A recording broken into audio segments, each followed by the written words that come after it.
Okay, that's the little chirp that says it's recording. Hopefully it's recording. We'll never really know.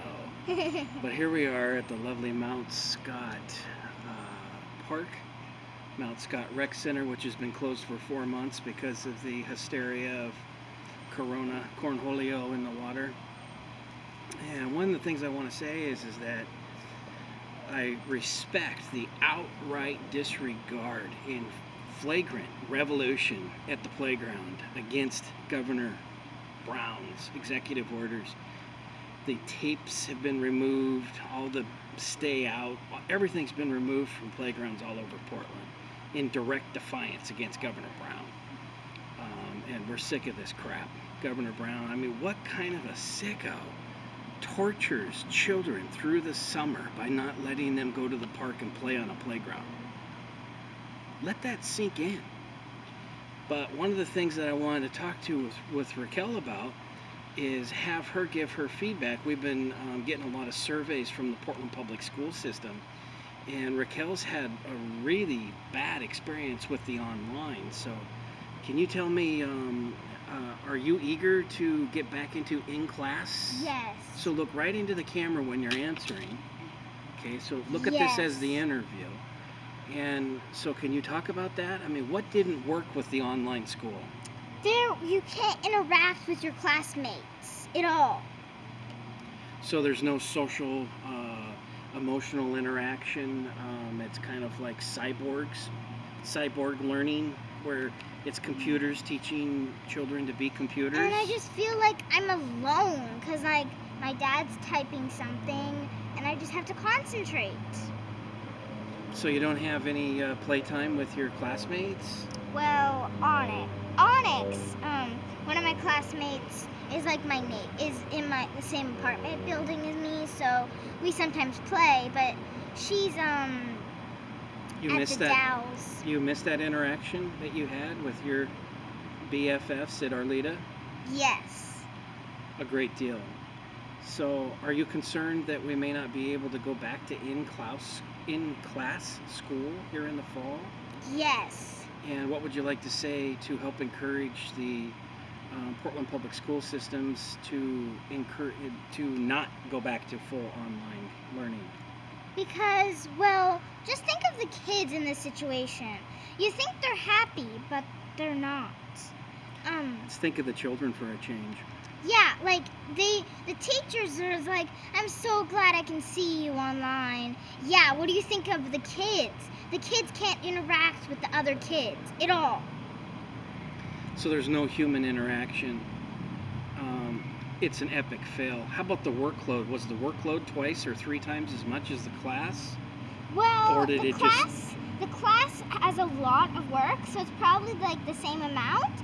But you feel stressed because you don't have a time limit.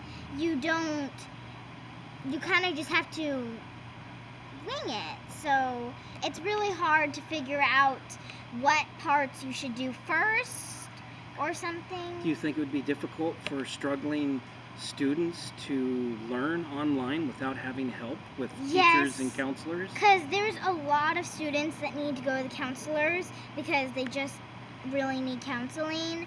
Who was your favorite counselor at Arleta? Miss Little. Miss Little? But she left the school, so now there's only 2. And Budget I hate cuts, them they both. couldn't afford your favorite counselor Yeah, because of Miss budget Little. cuts? I don't know if that's true or not. It is true because I don't see Miss Little anywhere, and there's a new counselor, Miss And you Liz. don't like them. I don't like her. Uh-oh. Well, careful now, because we're gonna send this to everybody.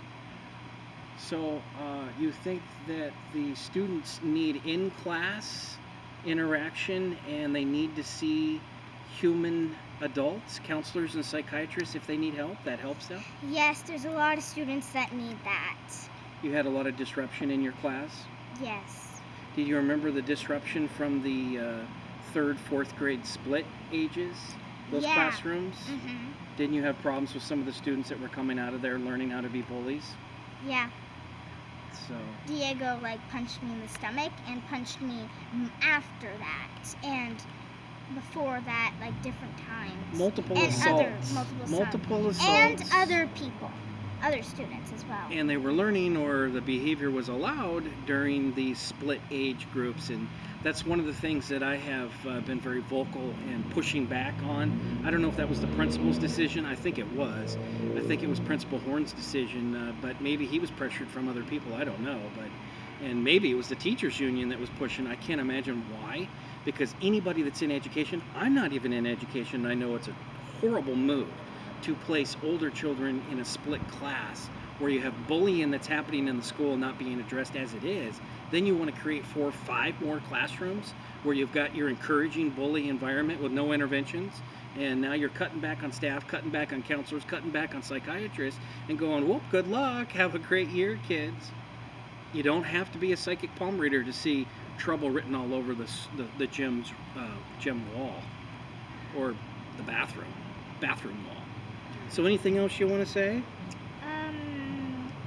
Well, You don't want online, and you want in class. The bathroom's lights sometimes flicker, so the bathroom is actually very scary. The bathrooms need to be overhauled. That should be top on any budget right away. Complete overhaul. Or how about at Arleta, just starting with filtering the water? All the water except for one filter in that school is poisoned with lead. All the water fountains. Children had to bring their own water bottles. Budget cuts. So when the unions are fighting for their 5% cost of living raise, think about maybe if they could chip in a little bit on filters for the children so they can have water at school. Okay, we'll see you guys. Cheers.